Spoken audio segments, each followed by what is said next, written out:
மகாபாரத இதிகாசத்தில் பஞ்சால நாட்டின் பேரழகியான திரௌபதி மன்னர் துருபதனின் மகள். யாகத் தீயிலிருந்து அவள் பிறந்தது. அவளது வாழ்க்கையைப் போலவே அசாதாரணமானது.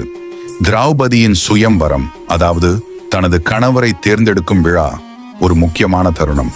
அர்ஜுனன் பிராமணனாக மாறுவேடமிட்டு திறமையாக வில்லை வளைத்து அவளது கரத்தை பிடிக்கிறான்.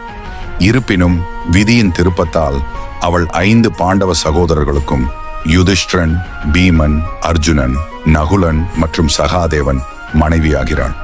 யுதிஷ்டிரன் சூதாட்டத்தில் கௌரவர்களிடம் அவளை இழக்கும்போது அவளது வாழ்க்கை ஒரு வியத்தகு திருப்பத்தை அடைகிறது.